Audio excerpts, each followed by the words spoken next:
Okay, Godfather Part 2. I know there's a lot of people that say it's the only sequel better than the original, even though that's debatable. I think there are other sequels better than the original, like Aliens, but I personally prefer the first one just slightly. This film is part prequel and sequel that chronicles the rise of Vito Corleone from coming to this country, and it also chronicles the fall of Michael Corleone. Up front, the Vito stuff is my favorite, especially because I'm a history buff, and some of it, like him going through Ellis Island, is like watching people.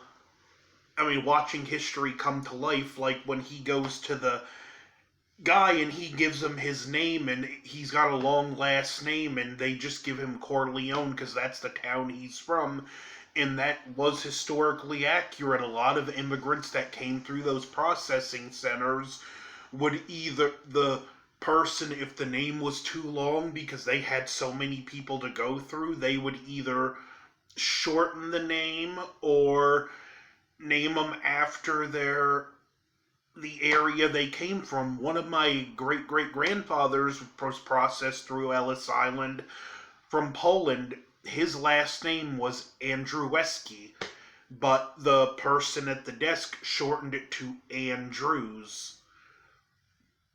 So, yeah, pretty cool, especially since that's something that actually happened in my own family.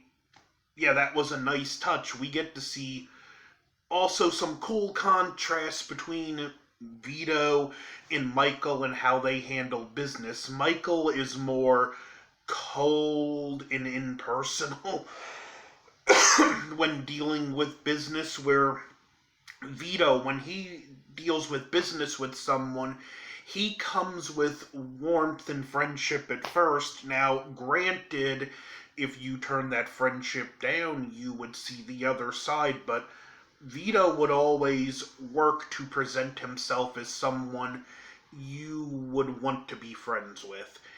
He would make it like, I'm a good friend to have, I can help you. He actually made it more where instead of going to intimidation right away, he made it to where you would just want to work with him, want to be his friend. Where Michael, it was impersonal and you always get the shot he was a lot closer to intimidation. The film also shows how the family Vito worked hard to pull together is falling apart under Michael. His sisters going from one divorce to another because of the bitterness of Michael having her husband killed.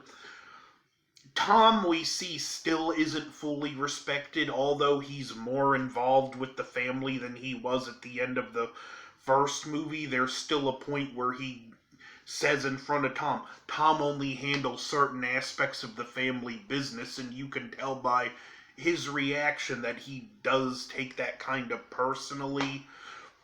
Fredo is an increasingly more disrespected, which plays into a plot in the movie where Michael has an assassination attempt, and we find out Fredo's connected to it. He didn't think they'd assassinate Michael, but he did it because he got tired of being disrespected.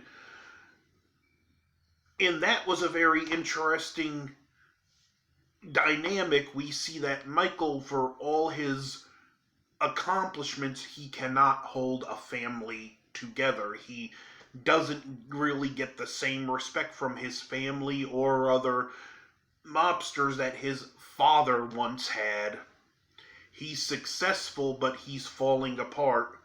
Even his marriage falls apart in this, where at one point we find out his wife had miscarried, but later on we find out she aborted the baby.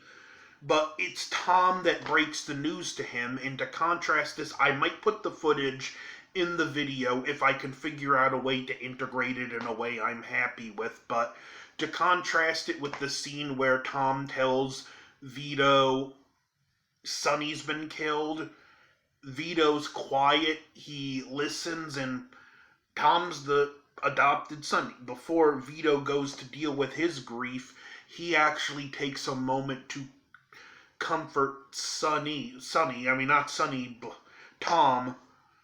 But when Tom tells Michael that his wife miscarried, all Michael cared about was it a son? And Tom is, the tragedy of it is, Tom is more heartbroken about it than Michael is, and Michael even has to yell at him wanting to know if it was a son. And Tom has to tell him he don't know, and there's no point where Michael comforts Tom. So he's become more heartless. And eventually there's the scene where his wife tries to leave and she admits it was an abortion, and he about slaps her across the room. They get divorced, and Michael just coldly and callously throws her out of his life. Now, at that point, I wouldn't slap a woman, but personally, if my wife got an abortion, and more specifically, an abortion without even telling me about it, or say telling me she was pregnant, which Michael at least knew, that would be it for me. Sign the divorce papers. So yeah, even though I would never slap a woman, I can understand Michael wanting to ride the marriage off after that. But the contrast is nice. This film, more than the first one, you get a better sense at the difference of the type of man Michael and Vito are. Robert De Niro, who played the young Vito, he complements what Marlon Brando did in the first movie, but he still does his own thing. He plays it like a younger version, knowing where this character's gonna wind up. The first scene with Vito we see is him as a kid. His father disrespected a mob boss. The mob boss had him killed. His brother swore revenge. He was killed, and then the mob boss wanted to kill Vito because he didn't want him to come after him. The mother begged for her son's life and then tried to kill the boss. Vito escaped. Some people were able to smuggle him out of the town and get him on a ship going to America. And we see, as two of his sons are born, we see how he starts off poor, but he still has the aspects, like when there's the first person he kills in the movie is this Mafia boss that's not really good. He thinks he's more powerful than he is. Vito has to get fired from his job because the mob boss wants his nephew to work there, and Vito doesn't even take it personally. He tells the guy at the store, look, you've looked out for me since I come from this country. I understand you're doing what you gotta do, but you've always been good to me, and I won't forget that. And he ultimately kills the mob boss, and this is a really great scene where he stalks him on the way to his house on the rooftop, turns off the light outside his door, and has a gun wrapped in a blanket to silence it, and just waits for him to walk into his apartment to kill him. It was a really great shot-paced scene that builds on the tension. The second person Vito kills is the mob boss who killed his father, mother, and brother. He comes back, grown man, has the olive oil company, takes a tour of the facilities, and he visits and guts the guy with his knife. Where Michael, we get cool stuff too, and again, historical, I love history. We get to see the beginning of the rise of communist Cuba, because there's a subplot with things going on in Cuba. Also a subplot with a looming trial where they're trying to convince Michael, and one of his own father's men, Frank, is testifying against him. I'm not going to go into too many details. You kind of have to see the movie, but the plot always keeps moving. This is over a 3-hour movie, but it doesn't feel bloated. The plot keeps moving and changing enough to keep you engaged. It also ends with Michael again having his enemies murdered, including, well, most of them. Tom basically talks into punching him his own ticket.